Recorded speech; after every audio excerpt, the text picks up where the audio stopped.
Thank you, Barry.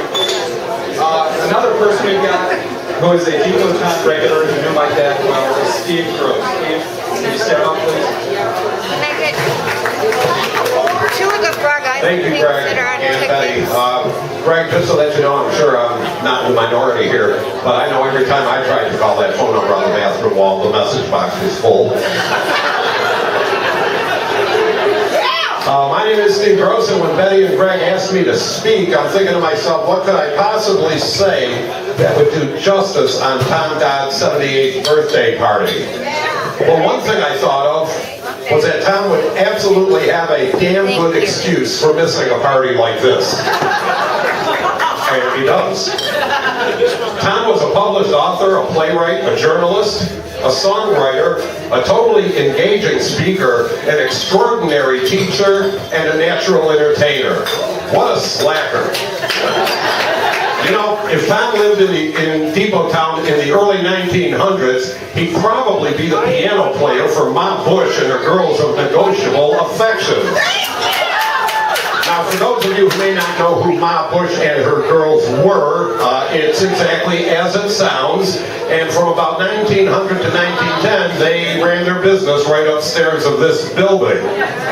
Now, the only problem with that is that as most people would be coming to see Tom, the girls would complain to Ma Bush that they were getting screwed.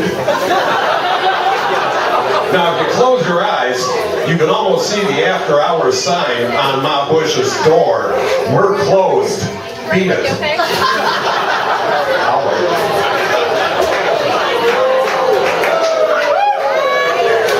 Now, I've been in Depot Town since Tom and Betty first bought their building in 1975, which means that everybody else here who was here back then, well, we've gone from being the young punks on the block to the old guys. How the hell did that happen? And now with Tom's passing, one of the even older guys, we all move up a notch. In the 1970s and 80s, Depot Town took on the persona of this hip, quirky, fun and funky, creative, edgy, and borderline politically incorrect part of town. Sounds exactly like somebody we all know. Now, I bring this up because as one of many here today who lived, worked, and partied on this block decades ago, I can say with absolutely no hesitation that Tom Dodd was 99.9% responsible for all the good, sometimes really good things that happened in Depot Town.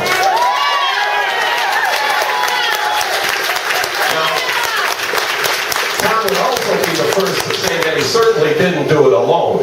There were lots of talented people on the block, but all the great ideas and all the great events that shaped Depot Town, including Boomer Days, street parties, parades for no reason at all, except for, hey, what do you say we have a parade a week from Saturday? The Heritage Festival, Carolyn's Depot Town Summer Jazz Series in the Freight House, which morphed into the Great Frog Island Blues and Jazz Festival. These projects and 100 others were hatched over dinner meetings in the front window of the Old Town Restaurant. And Tom Dodd, yes, the same guy who every Easter weekend would parade up and down the block dressed as the Easter Bunny, had more than a hand in all of it. Depot Town was a neighborhood.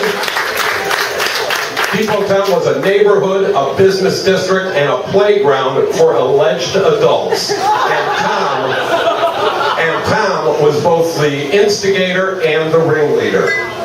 The first time I met Tom and Betty was soon after they moved into their Depot Town building at what I think was a mimosa party on the rooftop of their building. A few weeks later, Tom and I were in front of the building and he was telling me some of the restoration plans that they had. Well, when they bought the building, Tom and Betty had inherited a couple of apartment tenants, and Tom was explaining that one of them was blind. Now, I didn't know Tom too well at the time, but I knew I was going to be in for a good story now. And the blind guy was going to be going out of state for about a week to spend time with his family. So Tom's plan was to go into the apartment while the blind guy was gone for a week, wave around a rag with turpentine on it, and when the blind guy came back, Tom was going to tell him that he remodeled the apartment and he's got to up the rent $75 a month. You know, it's too bad that Tom was so shy and reserved. Who knows what Tom Dodd could have accomplished in addition to being the best friend that Depot Town and the best friend that Ypsilanti ever had. Betty, Greg, we owe you tons. We love you a lot.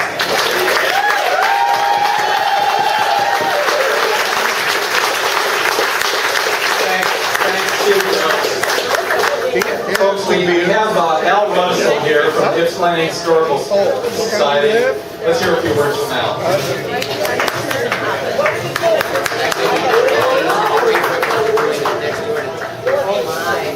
Wow, what a pair to follow, huh? You know, Tom was certainly the friendliest and the funniest man that I've ever met. And I think everybody in the county knew him. If you followed the internet the last few days, I've never seen so many postings after somebody had passed away. Tom was known by everybody and loved by everybody. And I have never met one of his students that didn't say that Tom was their favorite teacher. So he must have been fantastic. You know, Tom was very humorous, and we hear a lot of humorous things about Tom, but he was probably the most active community leader and activist in Ypsilanti for the past 40 years. He served on the Ypsilanti City Council. He was president of the Depot Town Association, author and editor of the Depot Town Rag. He was on the Washington Council for the Arts. In 1987, he represented the city on the Michigan Sesquicentennial Commission. He was one of the founders of the Ypsilanti Heritage Festival, and for the past 2 years, he chaired the committee to bring Chautauqua back to the Heritage Festival. Every morning during the week, the Ypsilanti Morning Club met, and it was always great to see Tom come in with that little smile on his face, because he would add a great deal of intellectual content and humor to the discussion. And that club will never be the same without him. For the last several years, Tom had a major role in the publishing of the Gleanings, the Ypsilanti Historical Society publication. He was a researcher, author, and did all the design and layout work, and encouraged many authors to write for the publication. This is the current publication, and it has an article about Tom in it, and it has 2 articles that were written by Tom, and there are a number of copies up here on the table if you're interested in taking one as you go out. We have a number of other stories that were backups that Tom worked on during his recent health problems while he was at home, and so those articles will be in this next issues of the Teens. Let me just quote the last paragraph from that article about Tom. Tom will be missed by all who knew and loved him, and it will be a huge job to find people to fill the many shoes he wore, volunteering his many talents in support of community projects and activities. We will all miss Tom very much. Best wishes and love.